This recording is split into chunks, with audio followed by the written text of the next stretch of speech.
forward to. But the stock of yesterday was Z, up nearly 7%, and the street was wondering why. And now we know the promoters have announced, or the company has announced that they will raise about 3,150 crores via a warrant issue to the promoters. Abneesh Roy, who's the executive director, Nuvama Institutional Equities, joins in on the phone line to chime in on this. Abneesh, the last time this happened, the shareholders weren't very happy with that because the company already has cash on its books. No real strategic rationale for the usage of the funds that have to be raised, along with the fact that they've issued it to promoters. So, what's your sense on how different is this one versus the last time, and how is this likely to go down? Yeah, sure. Thanks and good morning. So I think it's different. There is a business case this time versus last time. There was no big business case.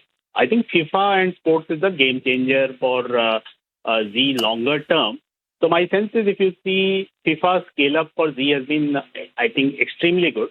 Overall reach, if you see around 100 million is the total reach on TV, digital, everything combined. And there is almost 190 minutes kind of average viewing time. Plus, if you see non-cricket in India makes a lot of sense. If you remember around 10 years back when Z vacated sports, that time cricket heavy calendar was there for them. And cricket makes in India huge losses. But definitely FIFA, Olympics and Kabaddi and all that, my sense is they will go into a lot of these gradually. But from FIFA, they have got 39 events for the next 8 years. That I think is a game changer. And that is a positive. Second thing is slightly different in the next 2-3 quarters. The Q1 will be bad for Z. There will be almost 16-17% kind of dip in ad revenues in our view. But that was linked largely to the Iran crisis. Currently, if you see Z network is at a 8-year high in terms of viewership, partly aided also by the United viewership. 20% market share is an 8-year high for Z as a network. That's also positive. Plus, with Iran crisis now normalizing, crude correction is a positive for Z because FMCG advertisers cut advertising sharply in Q1 by 16% for Z. My sense is in Q2, Q3, clearly that will not be as bad, and that's also positive. So yes, how minority shareholders will now analyze will be different versus last time because of sports and because network share has also improved. Right. So I do see bit more probability. Okay, you are clearly on the positive side on this one in terms of just overall direction, right? Abneesh, just break it down. The market cap is about 10,000 crores. I think they have some cash on the books. They've got this music business, and there's been lots of speculation whether they'll do something with it, etc. How does it broadly? And they've got the television business for which you said viewership is doing very well. So how do you assess value across segments here? Market cap, of course, as I said, is about 10,000 crores. Yes, absolutely. That's why if you see the warrant price and the ESOP price is also around 15-16% higher than yesterday's closing, which also is a slight positive only. Last time also the price was very close to that 132 rupee.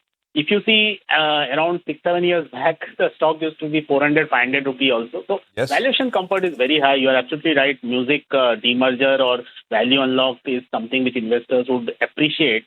Even Saregama gets a very good market cap. Of course, Z Music is much, much smaller than Saregama. And also from a cash perspective, you're absolutely right. Balance sheet has around 2,500 crore of cash. But if you see FIFA and sports, obviously will need some deployment also.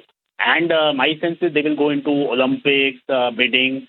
They will also try to create more non-cricket property. I would say that those are positive. So, Abneesh, yes, just to probe a little further on the non-cricket market, I'm looking at data.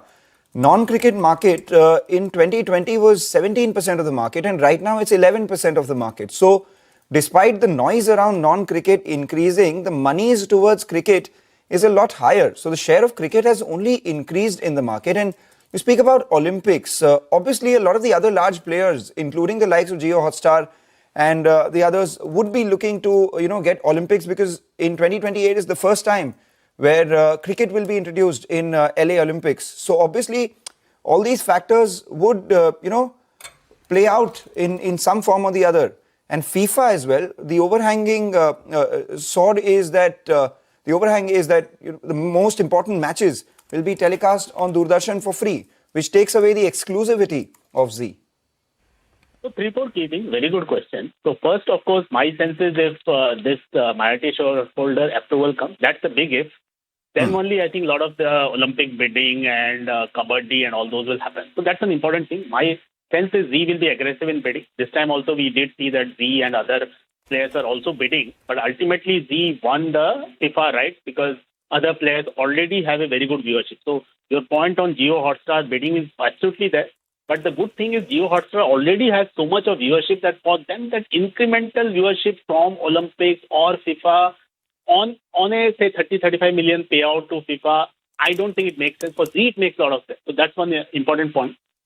You're absolutely right. Non-cricket has fallen, but ultimately it is all about monetization, right? Cricket is increasing viewership, but BCCI is also increasing the rights. So rights are getting more expensive only. Non-cricket, if you see, viewership might decline, but these market properties of FIFA, Olympics, etc., for a network which doesn't have sports, that makes a strategic sense. And definitely now, if you see the overall ARPU is going up, right? Who would have paid Z5 $7.99 ARPU for a 3 months? That was unthinkable. So I would say that's also important. So marquee properties, non-cricket makes a lot of sense, especially for a non-sports network. Yes. Yeah, no, 100%. But we'll have to see, right? July 19th is when FIFA gets over. Will they sustain some of these numbers with more events, etc. But maybe some of the parts is more than the whole at this point in time. And as you said, more reasons to be a little optimistic. Although we'll have to see if this. I mean, what do minority shareholders really say about this attempt to raise funds? And where does this go? Thank you very much, Abneesh, for joining us. Good speaking with you here on CNBC TV 18. All right, take a quick break. We focus on some volume buzzers from yesterday.